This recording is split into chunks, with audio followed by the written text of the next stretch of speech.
4次。想死你，打死你！好啦，快啲過嚟啊！你點啊？你點啊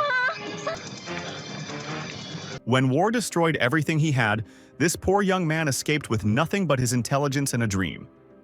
But the same boy who was mocked for being broke would one day challenge Hong Kong's richest families, build a casino empire, and make his enemies beg for mercy.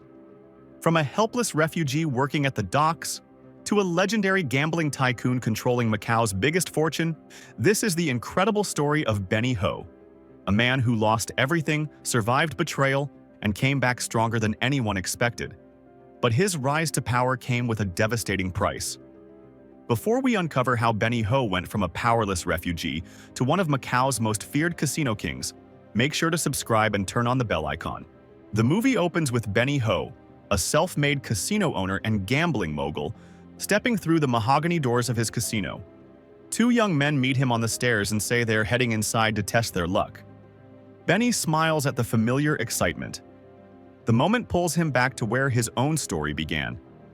At 12 years old, Benny spends his days playing fish, shrimp, crab with friends and relatives. His family was comfortable at the time. His father and eldest uncle both work as merchandisers for a foreign company, and money is steady. Despite that, Benny was drawn to gambling, bonding closely with Kwok Ying Nam, a poor boy from the neighborhood who shares the same passion. One day, Benny's uncle returns home looking shaken and hollow. Benny's mother approaches him, asking about her husband, but he pushes her aside without a word. From the window, Benny watches, confused by his uncle's behavior. Moments later, the man shoots himself. Benny soon learns the truth. His father and uncle had invested heavily in company shares after their boss urged them to buy in. The price collapses the very next day, leaving them bankrupt. Almost overnight, the family is plunged into poverty. Years pass. Benny grows into a bright young man and earns a scholarship to a prestigious college. After receiving his award, a classmate named Fu Kachun tries to trip him, but Benny calmly steps on his foot and keeps moving. Kachun comes from a wealthy family and competes with Benny for the attention of Vivian, a graceful and popular student. Later, Benny meets Vivian in the library. She suggests they go to a movie over the weekend, but Benny declines, saying he will be busy. In truth, he simply cannot afford to take her out. That weekend, Benny spends time with Father Bai, a priest who often advises him. They play snooker as the priest talks about character, kindness, and valuing a good heart over money. Vivian arrives and confronts Benny for lying about being busy, saying they could have spent time together doing something inexpensive. Benny explains that although he knows she can afford to pay, he cannot accept it. He refuses to feel indebted to anyone. Annoyed, Vivian walks away. Benny looks to Father Bai for guidance, but the priest admits he knows little about women and focuses only on God. Soon after, Benny runs into Kachun and his friends. Kachun asks if he has upset Vivian again. Father Bai warns them not to cause trouble, but Kachun ignores him and punches Benny. He then challenges him to a fencing match. They duel. Benny shows skill and determination, but Kachun is faster and more refined, defeating him with a sharp turn and flick. Kachun mocks him, saying he will never surpass him in anything because he is poor, and warns him to stay away from Vivian or face worse consequences. Father Bai wants to report the attack to the school board, but Benny says it will change nothing. Kachun can simply study abroad if expelled, while ordinary students have nowhere else to go. Benny also points out that wealthy families are already preparing to leave as Japan moves closer to Hong Kong. The mood darkens when Father Bai says the Japanese could arrive within 3 months. He explains that Macau may be the safest nearby place, as Portugal controls it and Japan may avoid conflict there. Father Bai promises to introduce Benny to Dr. Alfonso, a foreign official who can help him reach Macau safely. He gives Benny a pocket watch from Alfonso and tells him to seek the doctor if the invasion begins. Not long after, Japanese forces invade Hong Kong just before Christmas. Bombs strike homes and streets, and the British defenders are overwhelmed into surrender. Order collapses as chaos spreads across the city. Benny's mother urges him to find his uncle in Macau. Benny leaves Hong Kong with his friend, Nam. Upon arriving in Macau, they search for him but cannot find him anywhere. With no family support and little money, the two friends work as laborers at the pier, carrying heavy cargo for long hours just to survive.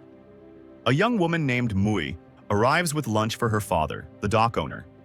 One of the workers stops her, trying to get her attention, but she rejects him. He attempts to force himself on her, but her scream draws Benny's attention, and he rushes over to pull the man away and protect her.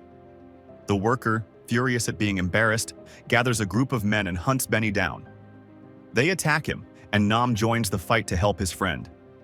The dock manager, Wang Chung, steps in, pretending to stop the violence. Instead, he uses the distraction to snatch the sticks Benny and Nam are using to defend themselves. Now unarmed, the two friends are badly beaten by the gang. Just as the assault continues, a notorious local triad gang arrives at the dock and offers the company its protection. Mui's father, Mr. Alfonso, soon arrives to handle the disturbance. He is one of the company owners. He steps forward to negotiate with the gang. However, the gang is not pleased with the negotiation and turns violent. The gang leader throws a grenade at him. Reacting instantly, Benny kicks it back toward the attackers and dives aside. It explodes among the gang members, scattering the rest. Alfonso thanks Benny for saving his life and introduces himself as Dr. Alfonso. Benny quickly asks if he knows Father Bai, explaining that the priest sent him to Macau. Alfonso recognizes the name at once and invites him to his home. There, Benny gives him the pocket watch Father Bai entrusted to him. Alfonso studies it, then tells Benny that an educated young man like him should not waste himself on dock labor. He offers him work in his transport company. Benny soon notices tension inside the household. Alfonso's older daughter, Lucida, openly mistreats the younger daughter, Mui. Alfonso explains that they are half-sisters, and Lucida has never accepted Mui as family. He asks Benny to stay in a guest room and help look after Mui when needed. Benny agrees. As the days pass, Benny grows closer to Mui, treating her with a kindness she rarely receives in that house. One evening, Lucida orders the servants not to give Mui dinner. Benny secretly offers her chocolate instead. Mui refuses at first, afraid of punishment from Lucida and her mother. Benny tells her that if she never stands up to them, they will keep hurting her forever. The next day, Nam brings Benny to a casino owned by Alfonso's company. Benny is hesitant, knowing how easily gambling can consume people, but Nam persuades him to stay. Meanwhile, the casino is in trouble.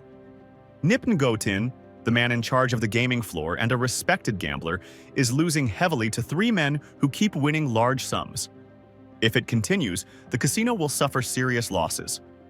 Benny and Nam are called into the discussion. Some staff members suggest beating the gamblers and driving them out. Fu Locha, the wealthy owner of the casino and several other businesses in Macau, rejects the idea, saying violence will only scare customers away.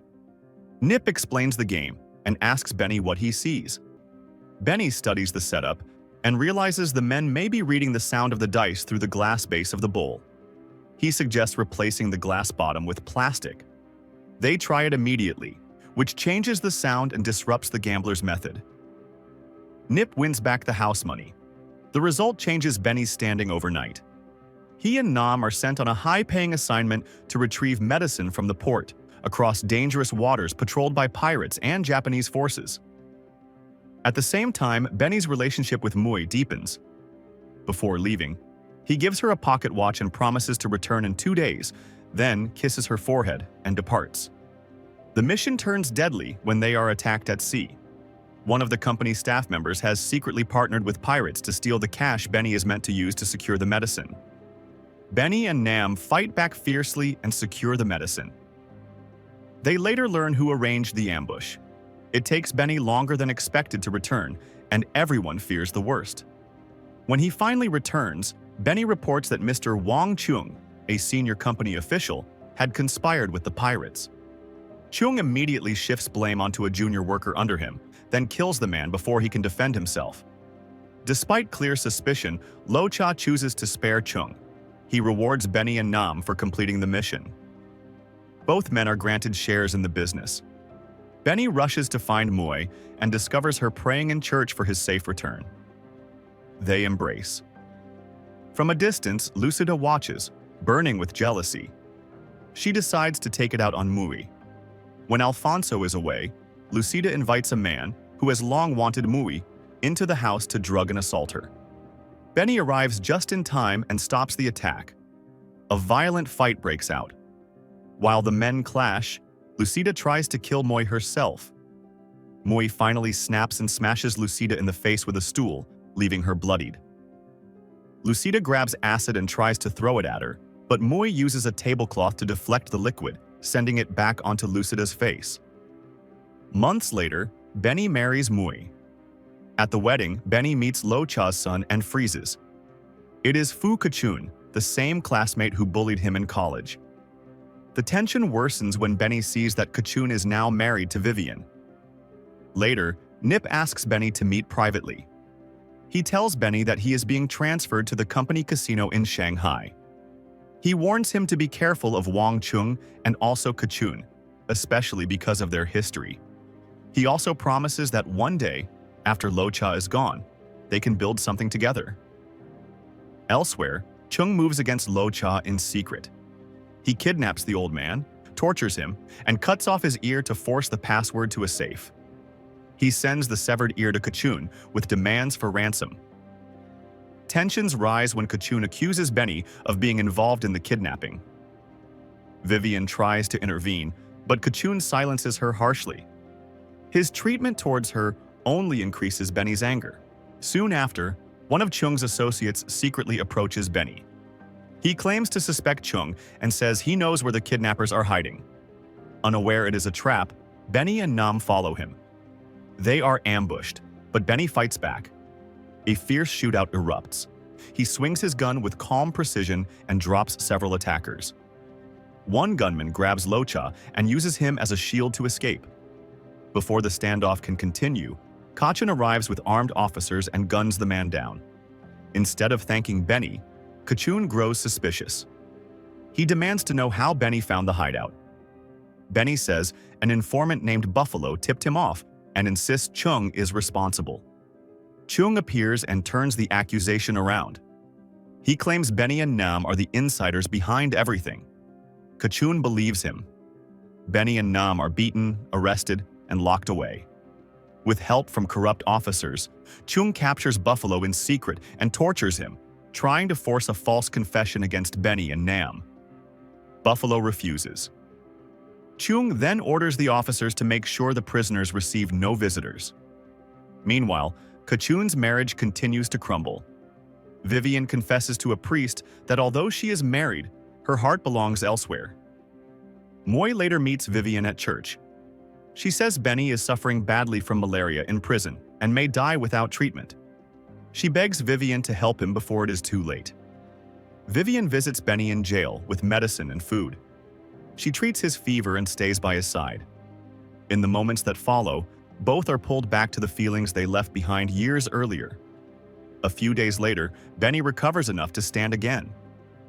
Chung visits his cell and reveals he has been sentenced to 30 years in prison. He claims the government plans to execute him in secret, so the kidnapping scandal never becomes public.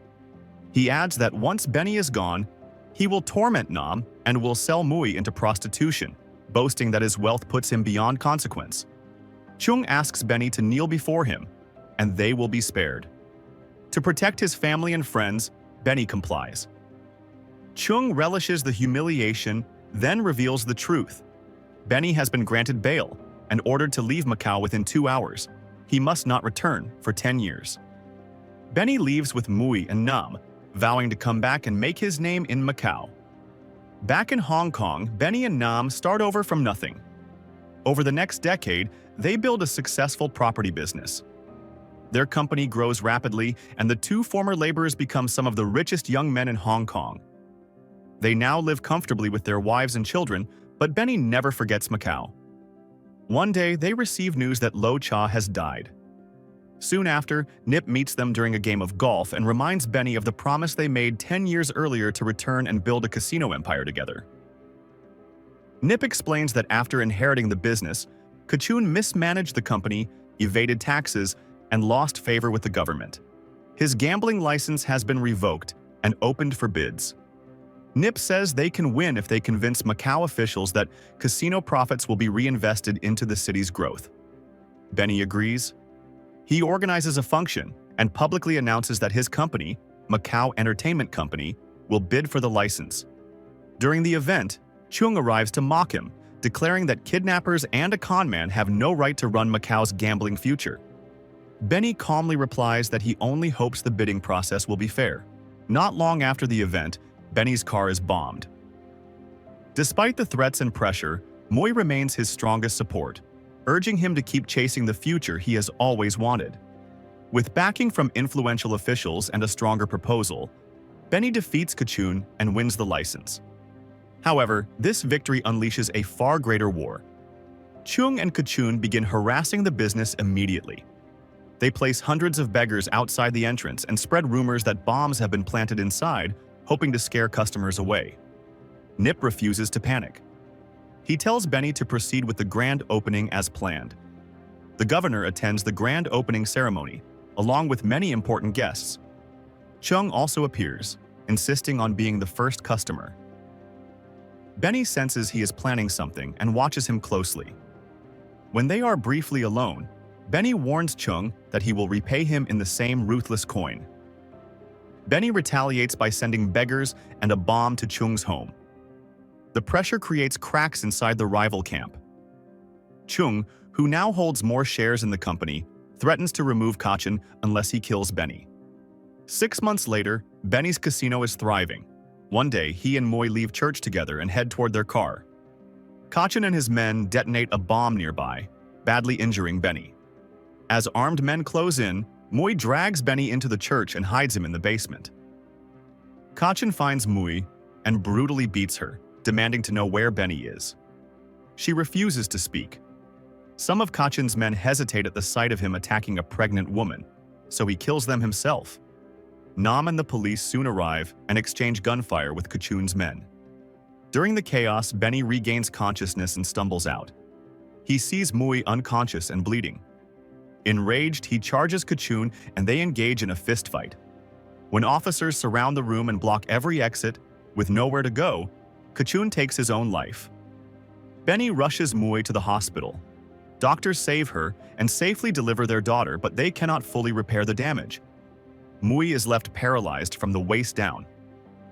Furious over what has happened to his family, Benny places a $5 million bounty on Chung, now bankrupt and abandoned, becomes prey to everyone around him. Even his own parents join the hunt for reward money.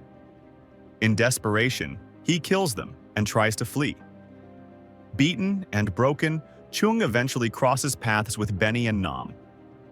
Nam prepares to finish him, but Benny stops him.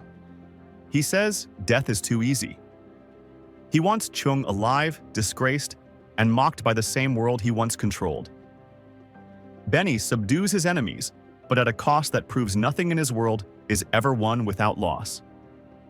Elsewhere, Vivian leaves Macau in disgrace with her son, promising that she will one day return. Benny Ho's journey was never just about money or power. It was a story of survival, betrayal, love, and the unstoppable desire to rise above everything that tried to break him. If you enjoyed this incredible story, don't forget to subscribe and turn on the bell icon so you never miss more unforgettable movie recaps filled with shocking twists, revenge, and legendary characters. Leave a comment below telling us what you thought about Benny's rise from nothing to becoming a casino tycoon. Thanks for watching, and we'll see you in the next story.